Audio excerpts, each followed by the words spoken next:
Hey guys, welcome back to part 2 of our final 1.12 server tour. Again with Christopher Paolini and ElRichMC.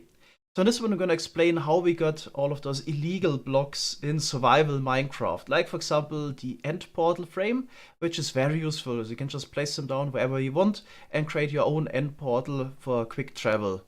We also got water in the Nether, which is gonna be super useful, but we basically could make any block that we want in survival. So we also got stuff that isn't useful at all, like the command block, for example. So you can try this yourself. You can't right click them, enter anything into it in survival. So they're basically just decoration, or it's another block like bedrock that can't be blown up by the wither. So I wouldn't get a diamond if I click here. This was just for the jokes. Alright, so how we got those blocks was actually super technical. There are multiple hours of explanation videos on YouTube by the people that came up with this. But JKM and Myron will also try to explain it in this video and condense it down to about half an hour. But this is still a simplification how it actually works. Alright, so let's get started. Again, Ragu will lead through the video. Alright, so welcome back to another part of our 1.12 wrap-up tour. And, well, people are shooting a lot of fire arrows into the portal because this one's going to be lit. And if you thought the last episode was crazy and we showed some weird things, you're gonna love that one. And if you thought there were some things funny in the last episode that, well, you might have seen some things that seemed a bit weird, you might see something today. Alright, so, JKM, where are you around? I'm here. Do you not see me? Right in front of my face. Alright, yeah. Please, fill us in. What do we have here? Okay, so this is the falling block setup. So it's very important that we don't fly around right now, because if we fly too much, oh my god, that got me scared for a bit. So if we fly too much towards east without properly activating the system, the server will crash, and yeah, that's gonna be bad. So falling block, I've said it multiple times, but what is actually the thing about falling block? So for several years, people have been trying to get illegal items, right? And like we explained before, we got bedrock with this cool end gateway method. But how do you get other illegal items? You use falling block. So the general idea behind the falling block exploit is that if you could get a falling end portal frame, for example, and then you break that falling block, you get the item, right? So the idea is that while a sand is creating a falling block entity, you would swap the block for something more interesting, and the sand gets confused and creates a falling end portal frame, for example. However, the execution of this plan is a completely different story. So maybe let's activate the lever. And okay, the server might crash. Okay, server didn't crash, but the piston's activated. Okay, that's weird result, but I'm gonna accept it. So right here, now you can fly towards the east. It's fine. So right here we can see the setup. So swapping blocks while a sand is creating falling block entities. How hard could it be? Well, this hard. I have no clue why invisible chunk isn't here.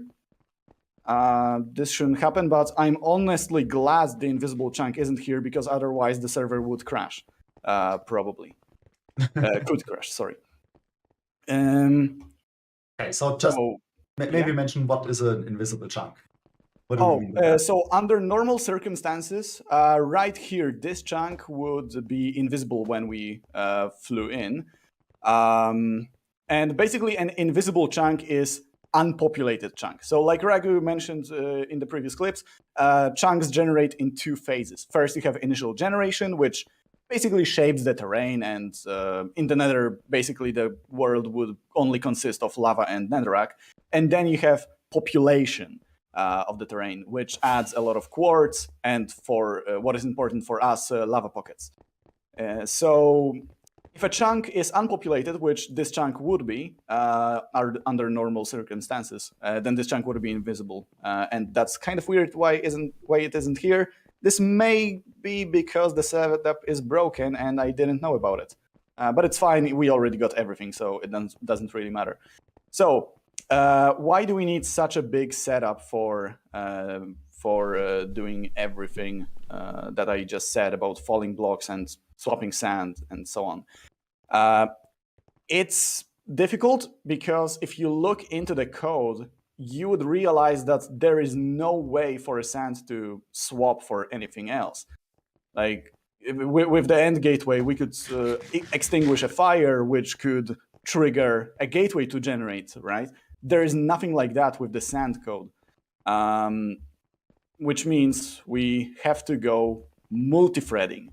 If you know what multi-threading is, then this part is going to be easier for you to understand, but I'm still going to try to explain what it is. So Minecraft is generally a single-threaded game, which means that nothing truly happens at the same time. If I flicked a lever and that lever activated 2 pistons, you would think those pistons activated at the same time. No, they didn't. One piston got processed first, then the second piston. That is basically how single-threaded things work. One line of code gets executed after another. And with multi-threading, we can get basically 2 different timelines that interact with the same world and change things at the same time, like truly at the same time. And basically the whole idea is that while one thread, one of those timelines, is creating a falling sand, the other thread, the other timeline, is changing the sand to another thing. And that is by far like the whole falling block thing, because there is more to it than just those swaps. This whole falling block thing is quite literally the most advanced thing you can do in this game. Like the research for this project took several years. Should I give credits right now, maybe? Go ahead. Like I would mention that like a lot of SciCraft members, but apart from SciCraft, we have Earth Computer, Cheater Codes, and Punchster, who are not part of a SciCraft member, who contributed a lot. And other than that, we have like SciCraft members. We've got like XCOM, myself, JKM, and also Kerb put a lot of work into it. Yeah, like Kerb was SciCraft member until recently, I think. Yeah, this project basically required... Yeah, let's not forget Coolman. Coolman also did some minor contributions, you know. Yeah, Coolman is kind of the person who started this whole project. Okay, maybe we can just show the different parts of contraption and explain what they do. So usually we would have an invisible chunk right here, but right now it's visible. And up here we've got some safe state contraptions, which are supposed to make sure that the setup is resettable, but apparently last time we activated it, the safe state didn't work correctly. So in here we've got like sugar boxes with books, which have so much data that the chunk can't get saved. Then the next thing you notice, we have like a large beacon tower with roughly 5,000 beacons in it, and that's like the most expensive part of the thing. And maybe you can just go up there. Or JKM, do you want to continue, or can I just? Yeah, I can continue. So I don't want to go too much into the details, but basically the key to going multi-threading is glass. So for some reason, glass has this strange property that it creates a new thread every single time it's placed.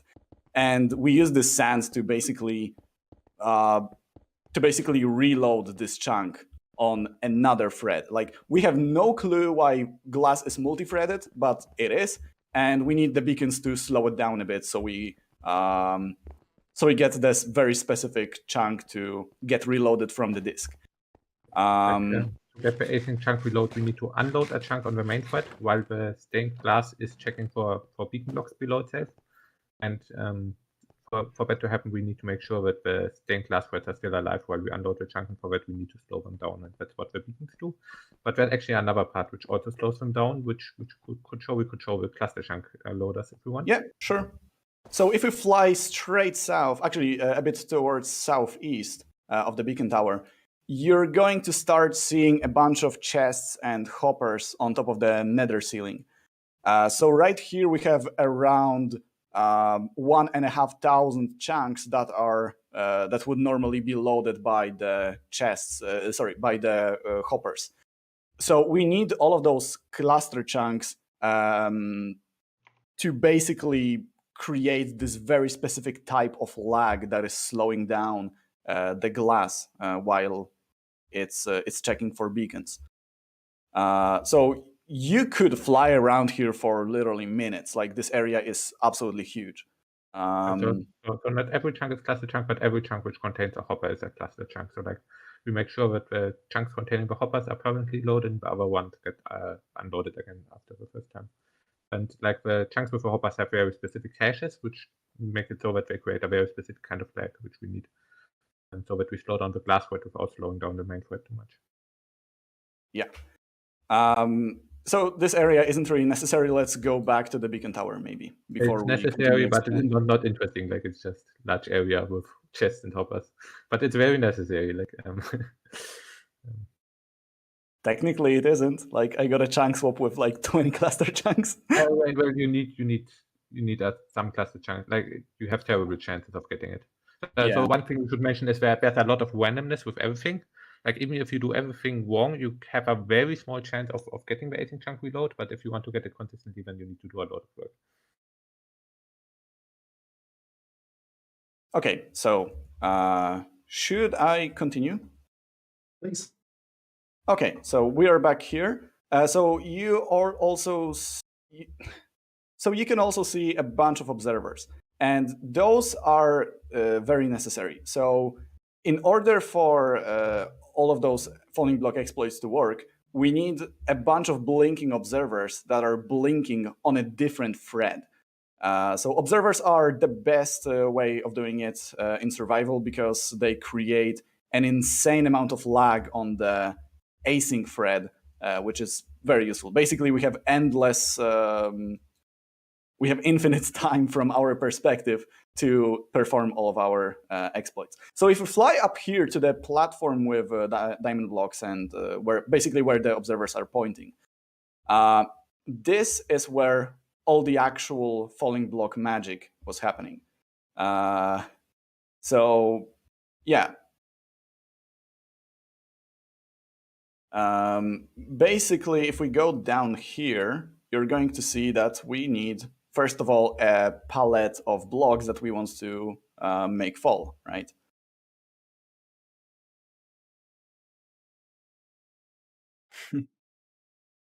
Did everyone make it back? There are very little people. Yep. Some of us inspected it. Oh, sure. Okay. So right here we have the palette of blocks that we want to make fall. So you can see that we have a couple, illegal blocks. We have a command blocks, we have structure block, mob spawner, and gateway barrier block, my favorite block. Yeah, how did we even get them? Because obviously, like, we had to get them somehow. So this is another exploit that requires those funny observer lines. So in order to get those blocks, we need to do some block state corruption. So how do you even get it in survival? We first have to understand how Minecraft stores blocks in the memory. And considering that Minecraft is running on a digital computer, it's not really surprising to learn that all of the information about which block is where, all of this information is stored in bits, basically just ones and zeros. So let's assume that water is represented by just 6 zeros. Also, let's assume that anvil is represented by 6 ones. And then let's assume that a command block is represented by 2 ones and 4 zeros. It's absolutely not like that in the actual game. In reality, we are dealing with 13 bits. But just for demonstration, let's just assume those are the bits that correspond to water, anvil, and command block.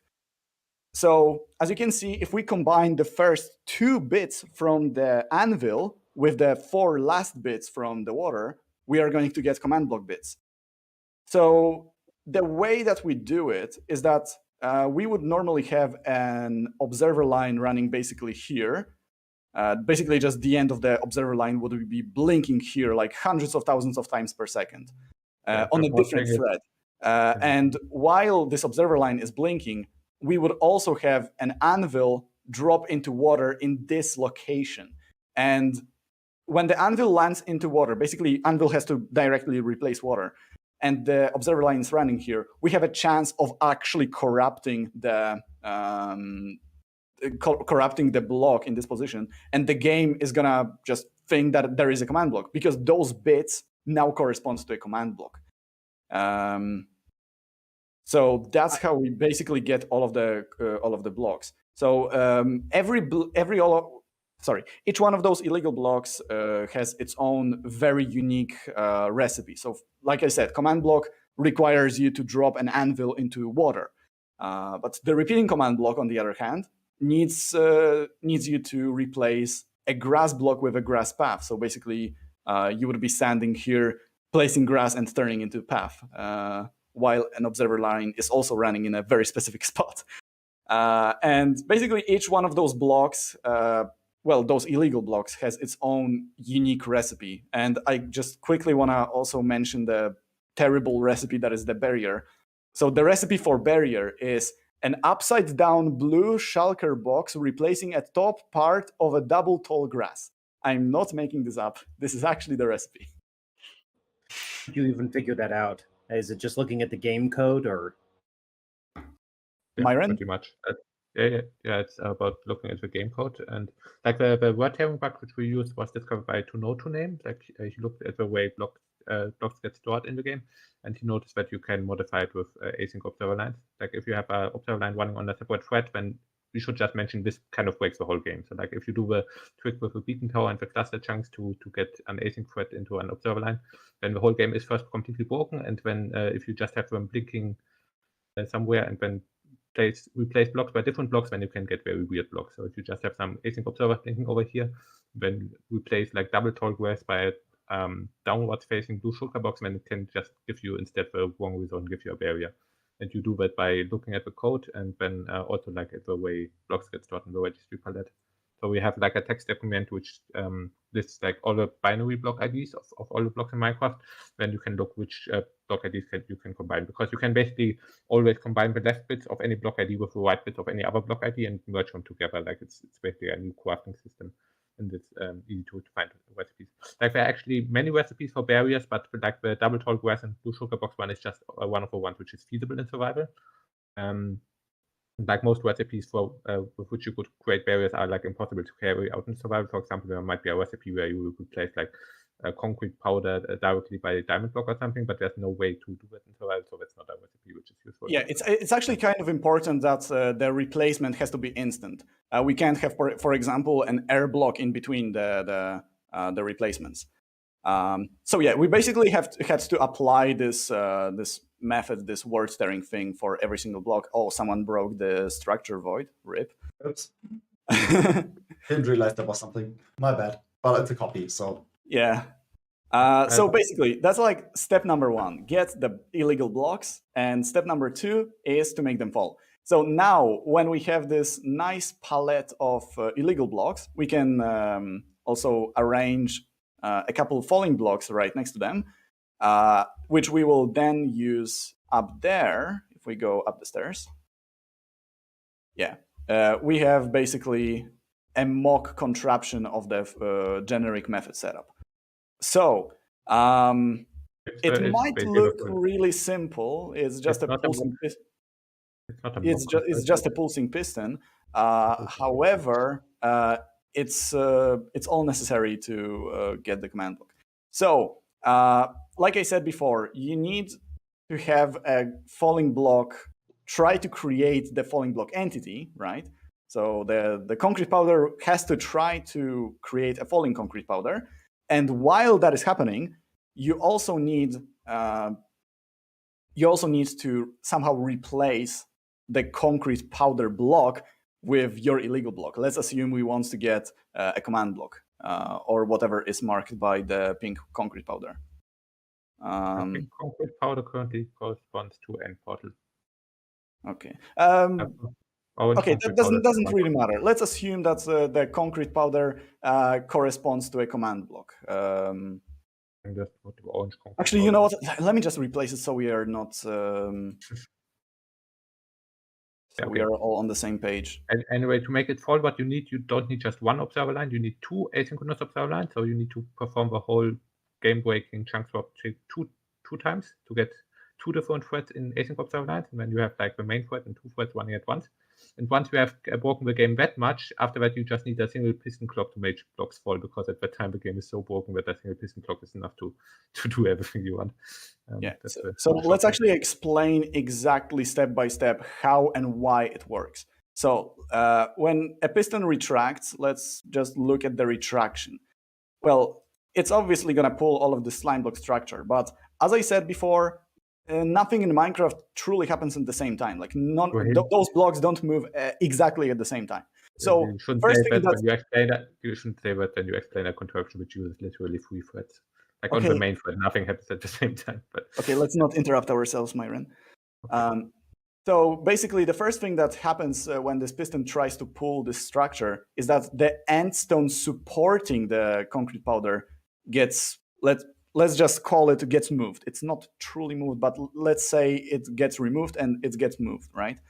And then the piston would like to process the actual concrete powder, like pull it back and delete the block in this position. However, like the concrete powder is actually going to be floating for just a bit of time because the end stone gets removed first, which means that this first observer line is going to be updating the concrete powder, which is going to create the falling concrete powder entities, right? So we have a floating concrete powder, we have falling concrete powder entities being created, and right here we have a second async observer line running here. So finally, when this piston tries to move this concrete powder, this concrete powder will be replaced by air, right? And because of that, we can basically do the same kind of trick as we did before. So before we were replacing one block with other and we got illegal blocks. And here we can do the same thing. Oh, I fell. We can do the same thing, but instead of, for example, anvil plus water equals command block, we're going to have blue concrete powder plus air equals a repeating command block, right? So removal of this blue concrete powder is going to result in a repeating command block appearing here. And remember, that is all happening while the other observer line is creating falling block entities, which means we're going to swap the block while a falling block entity is trying to get created, which means we're going to get a falling repeating command block in this case. So we can basically apply this to every single block that we have in our palette down there. And that's exactly what we did. And I think we can now actually follow the glass line so we can see all the falling blocks that we got. How much of an offset do you need between the two observer lines? They are running at the same time, like actually at the same time. We are just hoping that both of those things are going to happen at the same time, that both first observer line is going to be making the falling block entities, as well as the block swap is going to happen. We are basically hoping that both are going to happen simultaneously. So right here, we have collection of all the falling blocks that we got from that setup. We also have a couple of falling blocks that didn't come from that particular setup, but I'm going to get back to it in a bit. So obviously, we got command block, repeating command block, chain command block, structure block, so all the illegals. Right here, we also have falling barrier and structure void, but they are invisible normally, so you would have to turn on hitboxes to see them. Then we have grass path, farmland, mob spawner, chorus plant, silverfish block, and for now, let's stop here. So all of those falling blocks that I just mentioned. If you break them, just break the falling block, you're going to get the item. And yeah, that's basically how we got the, for example, repeating command blocks that you could see in the lightning farm, or the barrier blocks that we got, that we also used in the lightning farm. We just placed the barrier items that we got. So what is actually kind of interesting about falling blocks in general, Myron, could you use the fishing rod? Yeah, so you can actually hook falling blocks on a fishing rod and you can pull them back. That's block 36 here, right? Yeah, it's all block 36. Okay. So you can just move command blocks with a fishing rod, which is kind of interesting. Oh, you want to show the item? Okay, sure. I would like to show that it's like frictionless when it doesn't have block underneath, but I'm not sure. It doesn't matter. It doesn't really matter. Let's see where I kill the command block here. But yeah, basically, if you break the command block on command block, you get the item. And that's how we got the items. And this is a copy, so we don't really have to care that much. But we are going to preserve all the falling blocks. Because, for example, fun fact, even though we have the command block items, we can't place them in survival. You can try it on your own if you are in survival, even if you have OP on the server. You're still unable to place command blocks and structure blocks. So let's say we want to place a command block in our Nether hub. We can't just place the item. We have to transport a falling command block to that location. Yeah, so as you can see, we can just land the command blocks to get them basically wherever we want them to. Okay, so let's continue. Enter commands. Like we cannot enter commands into them, so like they're completely useless. Yeah. So don't worry, we are not cheating with them. And even if it was possible, we definitely wouldn't use it like command. So there are also 4 other invisible falling blocks here, or at least they should be. Yeah, the gateway is gone for some reason. I think the gateway is over here. Gateway is here. Interesting. Okay. In survival, it's in front of a slime block, I think. Like I just put it from the slime block over here. Like we were about to transport it into like the end.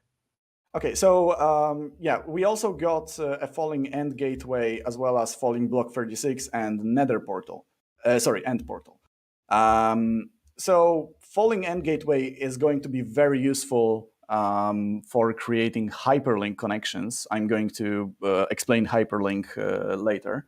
But basically, those 3 falling blocks that are invisible, that's right here, those are just very useful for very specific tasks that, that we would basically miss on if we didn't get them in here in 112.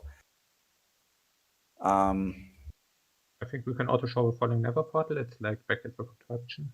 Oh yeah, true. Falling Nether portal is also one of those insanely useful things for transportation.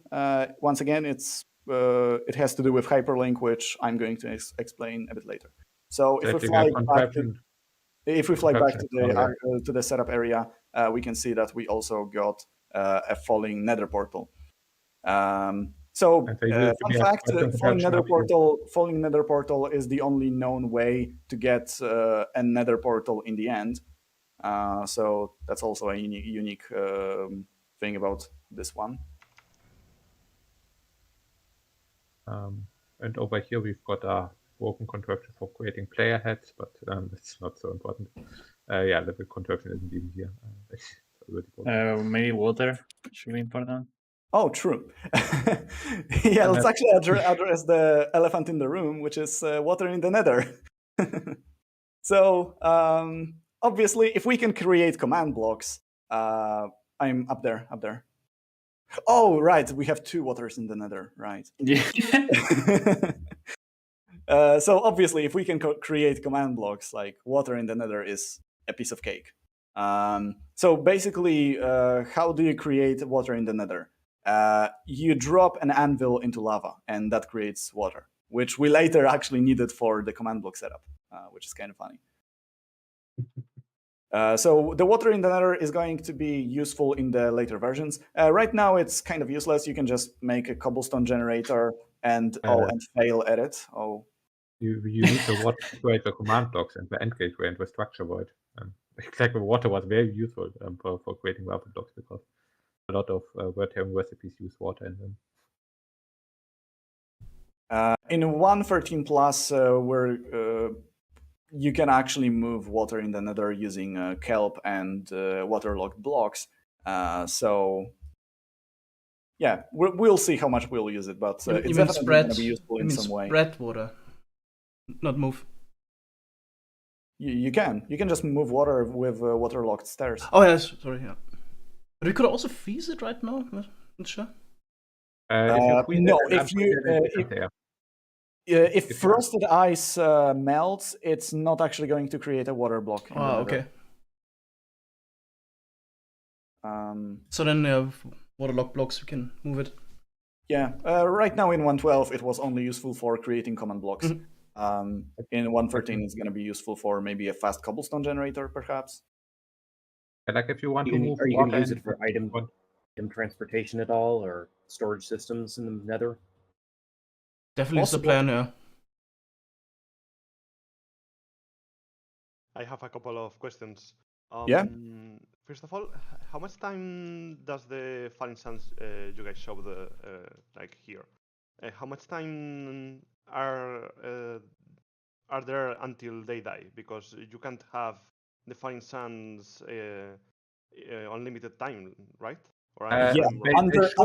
Under normal circumstances, if you just had it mid-air falling or something like that, that is true. They would only survive 30 seconds. However, those falling blocks are stored inside of block 36, which is like a dataless moving block, if that makes sense. This is basically the only exception to this rule in the newer versions.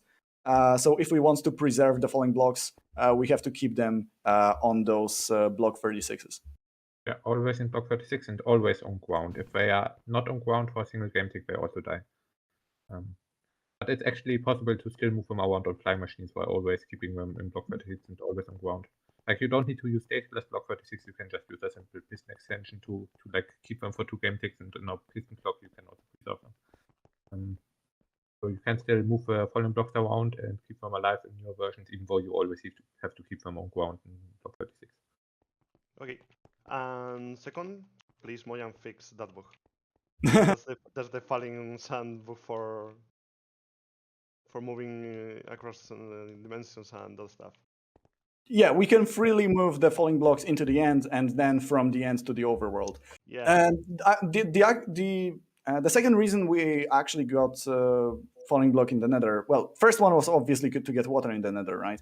The second reason was so we can actually have those falling blocks in the Nether. Because falling blocks currently can't use Nether portals, which means if you got those falling command blocks in the overworld, you wouldn't be able to transport them into the Nether.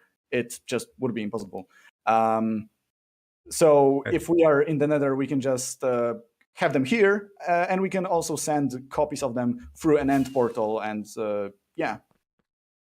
And in newer versions, they can only go through an end gateway once. That's the bug which is linked right now. Like once each falling block can go through an end gateway, but afterward it sets its portal cooldown timer to a value and never counts it down because it doesn't use Nether portals and then never counts down its portal cooldown timer, even though it uses it for end gateways. And that's a bug which should really get fixed. Yeah. But whatever. Okay, so honestly, now I think I should finally explain the hyperlink thing. We could also show the end portal frame, like the falling end portal frame. We can go there later. Like we already have an end portal, so we may as well go through. Okay, so just find an end portal and go through.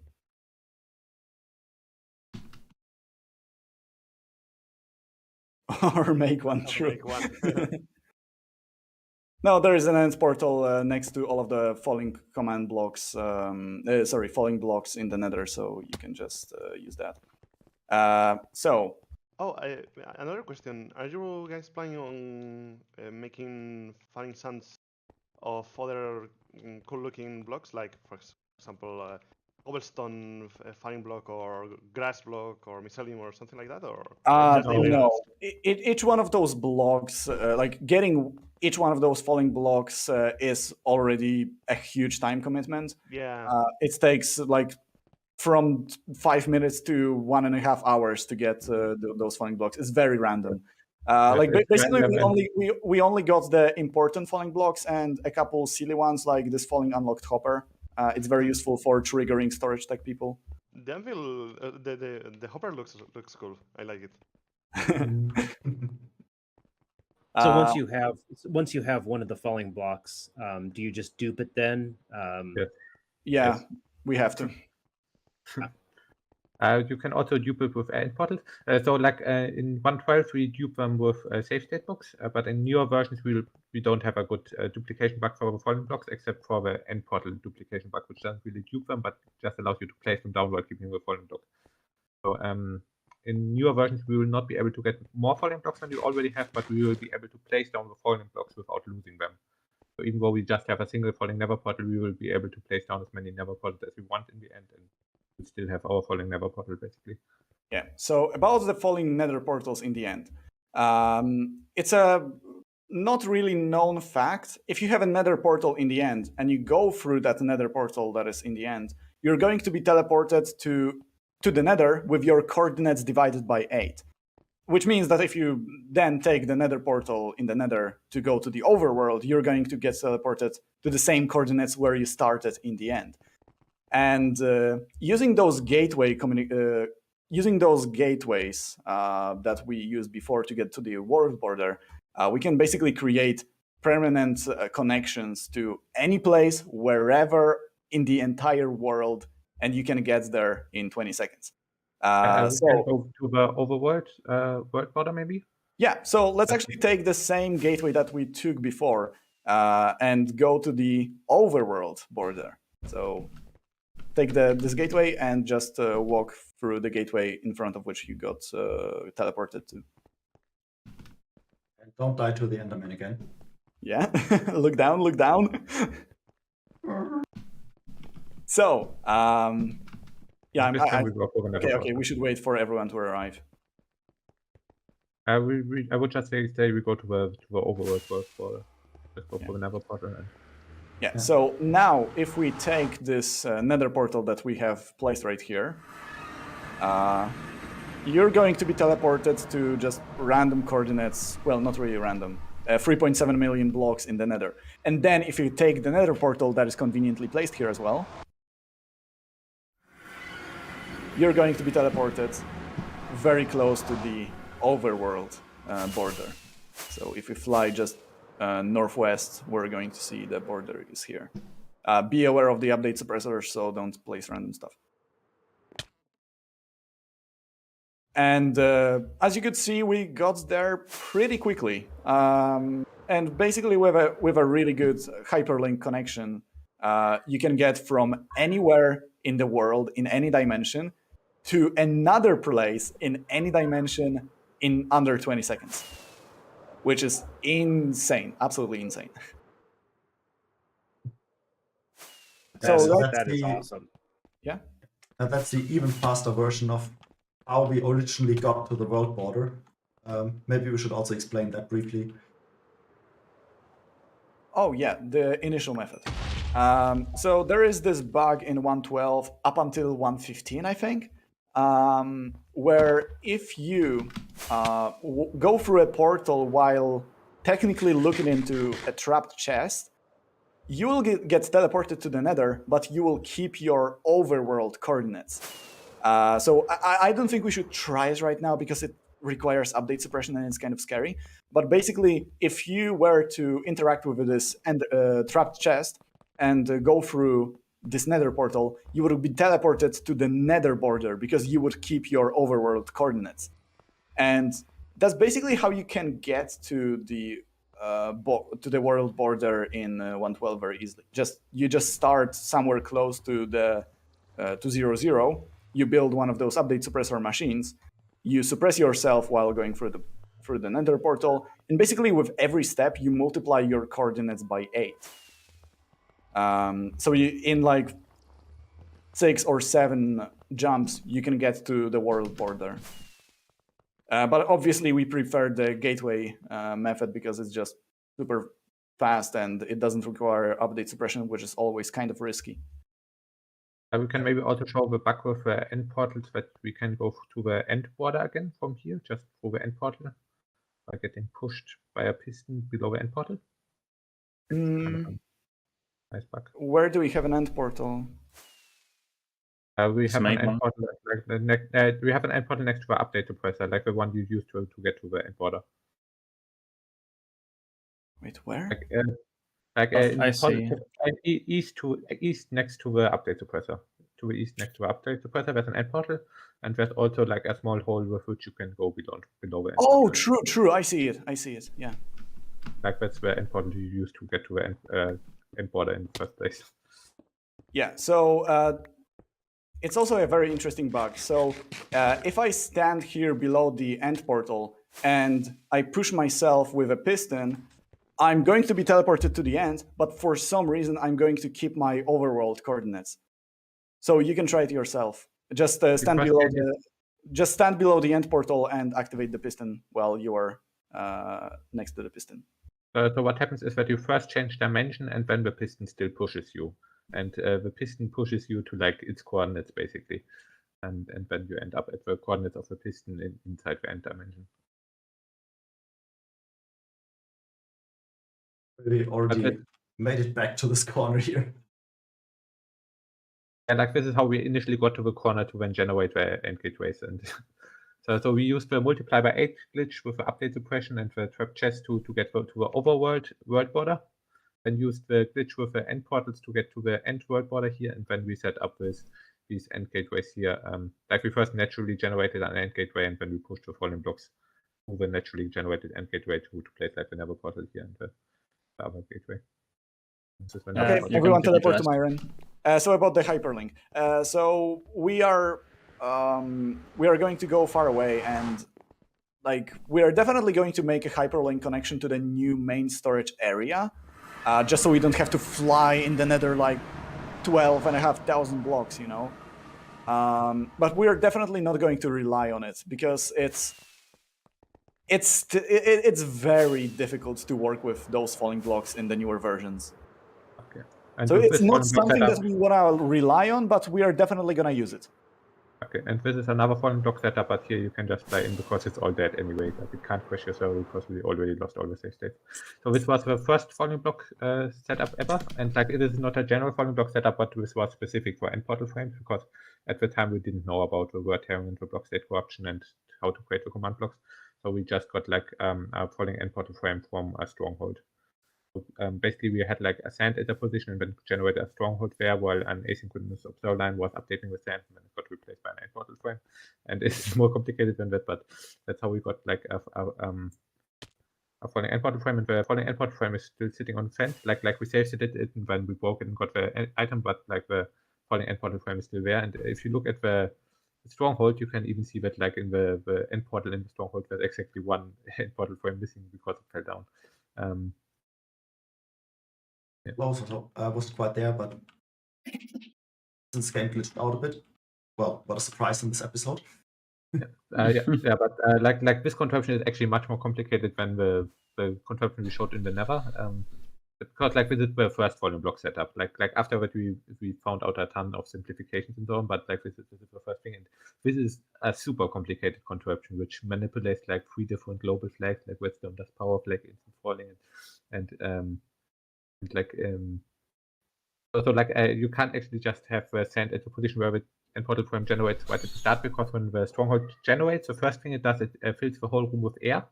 And what we need to do is we need to place the sand at the correct location after the stronghold has filled the room with air, but before it has placed the end portal frames.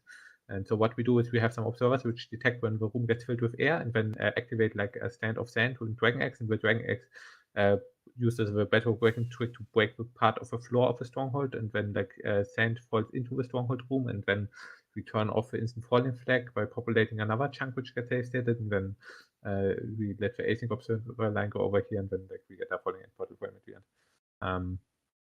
But basically we also have like here the same beacon tower, like off in the distance in the positive x direction. If you fly long enough, you can also see a large cluster chunk loading grid where we again have like it's pretty far away, but you fly long enough and you eventually see a grid out of stone bricks and like then chests and hoppers, and the hoppers load chunks with specific hash values. And we use this to get like an async observer line, and then it goes into this complicated stronghold construction. Yeah. There's also inside the hole, you'll notice that there is part of the structure for the fortress. Well, yeah, that's And actually super important. Like first, when we first designed this setup in creative and had these blocks there, and when we went into survival and built it and didn't place these blocks there, and that changed the RNG for the liquid pocket, and then our whole setup broke, and then we had to make a flying machine which flies into unpopulated chunks and places these blocks there. And Pingu made like a very complicated freeware flying machine to place these specific parts of the stronghold there, so that the liquid RNG would be exactly like in the setup we designed in creative. And we couldn't go there, and like the thing is, as long as these blocks weren't there, we couldn't go near the setup without freezing the server forever. Like it would just crash the server, and there's nothing we could do about it except send in a flying machine, which placed the block there without loading too many chunks. How did you fly the door in? We just do in normal blocks, and then after we activated the setup, the blocks got replaced by these stronghold pieces, basically. Ah, okay. So it was a really complicated flying machine by Pingu. Yeah, but like at first these were like iron blocks and slime blocks, and then once we activated it, it got replaced by the door and the stone bricks, and then RNG. It was kind of funny. It was like 11 o'clock at night Eastern Standard Time, so like 10 o'clock Pingu time, and we were like, Pingu, we need help. And he stayed up all night working on it, and by the time XCOM got up, we had a working solution. So. You must keep some serious backups of the world when doing stuff like this, yeah? Yeah. Yep. Yeah, tons. Like we have backups, but like the thing is, we built up the contraption in a wrong way, and we couldn't create backups while building it because we had like save state active. So like we went there, placed the save state, and then built the whole contraption in the correct way, and so on. And like we didn't have backups where we wouldn't have just lost the whole digging process and the whole building process. Matter of fact, over here by the beacon tower, you can see a flying machine with a bunch of gold in front of it.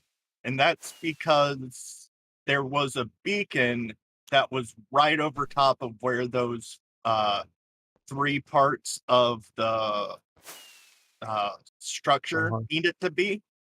And so we had to design part of that complicated flying machine to fly in and push the beacon out of the way so we could push the rest of the structure down.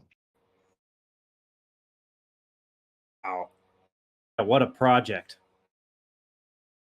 It made for an interesting night.